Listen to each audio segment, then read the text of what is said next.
আসসালামু আলাইকুম। আশা করি ভালো আছেন। আপনি বিকাশে বা নগদে লেনদেন করেন, আপনার একটি অ্যাকাউন্ট আছে, আপনার মোবাইল নাম্বার আছে।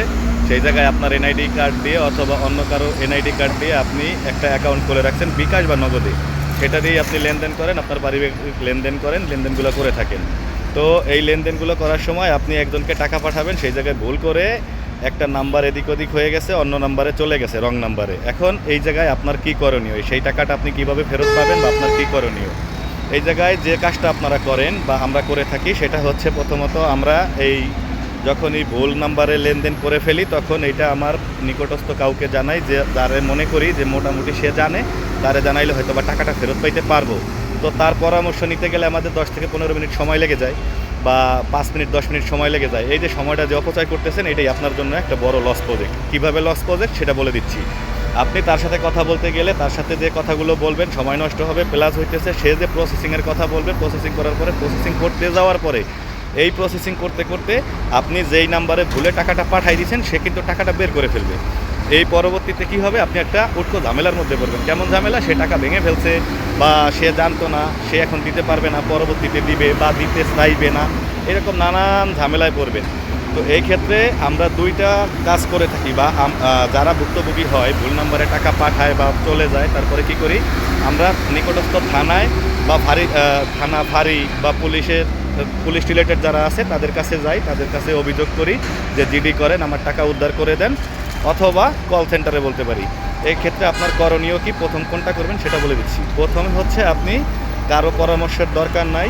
আপনার যদি বিকাশ হয়, বিকাশের যে কল সেন্টার আছে ওই কল সেন্টারের নাম্বার নেবেন, নাম্বার নিয়ে কল সেন্টারে ফোন দিবেন, অথবা যদি নগদ ব্যবহার করে থাকেন নগদের কল সেন্টারে ফোন দিবেন। ফোন দিয়ে নগদে ওই জায়গায় অভিযোগ করবেন যে আমার এই নাম্বার থেকে এতটার সময় এইভাবে আমি একটা ভুল নাম্বার, এই সঠিক নাম্বারে ডায়াল করতে গিয়ে একটা ভুল নাম্বারের কারণে ভুল একটা ট্রানজেক্টি হয়ে গেছে। তো আমার এই যে ট্রানজ্যাকশন আইডিটা হচ্ছে এইটা, ট্রানজ্যাকশন আইডিটা কোথায় পাবেন? সেটা হচ্ছে আপনি যদি অ্যাপস ব্যবহার করে থাকেন তাহলে দেখবেন ওই জায়গায় লেনদেন সংক্রান্ত একটা জায়গা আছে। ওই লেনদেনের ওই জায়গায় গেলে নোটিফিকেশন আছে, আপনার মেসেজ আছে, ওই জায়গায় গেলে আপনি ট্রানজ্যাকশন আইডিটা পাবেন। আর যদি এইটা যদি না হয়, আর যদি আপনি অ্যান্ড্রয়েড ফোন ব্যবহার না করেন বা অ্যাপস যদি ব্যবহার না করেন, বাটন ফোন ব্যবহার করেন, সেক্ষেত্রে আপনি যেই নাম্বারে টাকাটা ভুলে চলে যাবে ওই নাম্বারটা কল সেন্টারে বলে একটা অভিযোগ করবেন যে আমি ভুলে এই নাম্বারে টাকা পাঠাইতে গিয়ে রং নাম্বারে টাকা পাঠাইছি, এই টাকাটা যেন লেনদেন করতে না পারে। এইটা বললে কল সেন্টার ওই টাকাটা বন্ধ করে দেবে, ওই লেনদেনটা বন্ধ করে দেবে। বন্ধ করার পরে আপনি ওই নাম্বারের সাথে কথা বলবেন যেই নাম্বারে আপনার নাম্বার ভুলে টাকাটা চলে গেছে।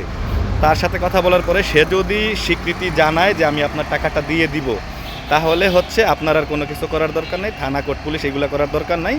আপনি আশ্বস্ত থাকতে পারেন মোটামুটি বিশ্বাসের সাথে যে সে টাকাটা দিবে, যদি মনে হয়। আর যদি বিশ্বাসযোগ্য মনে না হয় তাহলে সেক্ষেত্রে আপনি ওই লোকের সাথে কথা বলার পরেও থানায় গিয়ে জিডি করতে পারেন। কিন্তু আমরা সচরাচর যেটা করে থাকি, প্রথমেই টাকা যখন ভুল জায়গায় লেনদেন হয়ে যায় তখন কারো পরামর্শ নিতে যাই, সময় নষ্ট করি। সময় নষ্ট করার পরবর্তীতে থানায় যাই, থানায় গিয়ে বলি যে একটা জিডি করেন, আমার টাকা ভুলে চলে গেছে, আমার টাকা উদ্ধার করে দেন, আমারে বাঁচান, আমার এই করেন সেই করেন। মানে যা খুশি তাই পুলিশ সব করে দেবে। পুলিশ এই জায়গায় কিছু করতে পারবে না। কেন পারবে না? প্রথম অবস্থায় কথা হচ্ছে পুলিশ যখন পারবে তখন অনেক লেট হয়ে যাবে এবং অনেক প্রসেসিংয়ের ব্যাপার রয়েছে। এই প্রসেসিংগুলো আপনি চাইলে সহজ করতে পারেন, আপনি চাইলে আবার কঠিনও করতে পারেন। আপনি যদি পুলিশকে সহজভাবে করে দেন তাহলে আপনি সহজে জিনিসটা পেয়ে যাবেন, সমস্যার সমাধান হয়ে যাবে। আর যদি আপনি প্রসেসিংটা কঠিন করেন তাহলে কিন্তু আপনার জন্যও কষ্ট হবে, পুলিশের জন্যও কষ্ট হবে। পুলিশ এটা উদ্ধার করতে পারবে তবে একটু ক্রিটিক্যাল হয়ে যাবে। তো এই ক্ষেত্রে আপনার যদি টাকাটা ভুলে কোথাও লেনদেন হয়ে যায় বা ভুল নাম্বারে চলে যায় তাহলে আপনি সর্বপ্রথমে কল সেন্টারে ফোন দিবেন, সেটা বিকাশের হোক নগদের হোক। আপনি যেইটা ব্যবহার করেন, যেই সিমের গ্রাহক আপনি, ওই সিমের কল সেন্টারে ফোন দিবেন। কল সেন্টারে ফোন দিয়ে অভিযোগ করে ওই লেনদেনটা বন্ধ করে দিবেন যেন সে টাকাটা বের করতে না পারে। সে টাকাটা বের করতে না পারলে আপনি মোটামুটি 90-95% ধারণা রাখেন যে আপনি টাকাটা ব্যাক পাবেন। এর পরবর্তীতে সে যদি স্বীকৃতি না জানায় যে আমি টাকা দিব না, তাহলে আপনি থানায় গিয়ে জিডি করবেন। জিডি করার পরে থানার যে অফিসার থাকবে বা যে যার নামে ইনডোজ করবে, থানার অফিসার, সে এইটা হচ্ছে আপনার উদ্ধারের জন্য সর্বোচ্চ চেষ্টা করবে এবং আপনি সেই টাকাটা পাবেন। 2 দিন আগে অথবা 2 দিন পরে আপনি টাকাটা পাবেন, এটা ইনশিওর থাকে। কিন্তু যদি টাকাটা সে খরচ করে ফেলে, সে যদি গরিব মানুষ হয় বা চিটার বাটপার হয়, তাহলে কিন্তু তাদের মাইরে ধরে আপনি টাকা উঠাইতে পারবেন না। সেক্ষেত্রে সর্বপ্রথম আপনার কাজ হইল, আপনার যদি বলে কোথাও লেনদেন হয়ে যায় তাহলে টাকাটা উদ্ধারের চিন্তা আগে না কইরা টাকাটা যেন বের করতে না পারে ওই নাম্বার থেকে, এইটা আপনার আগে করণীয়।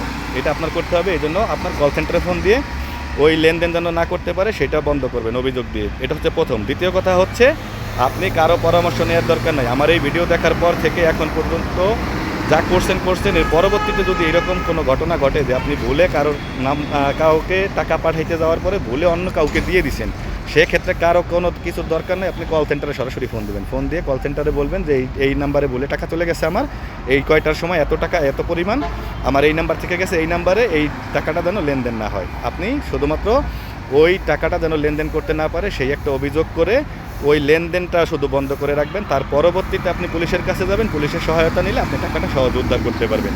আশা করি ব্যাপারটা বুঝতে পারছেন। তারপরেও যদি কোনো কিছু বুঝতে না পারেন বা কথা ক্লিয়ার না হয়, তাহলে ইনবক্সে অথবা কমেন্টে জানাবেন, আমি বাকিটা জানাতে চেষ্টা করবো। আর এরকম ভিডিওগুলো তথ্যমূলক বা আইনি পরামর্শ পেতে আমার আইডিটা ফলো দিয়ে রাখবেন। ভালো থাকবেন। আসসালামু আলাইকুম।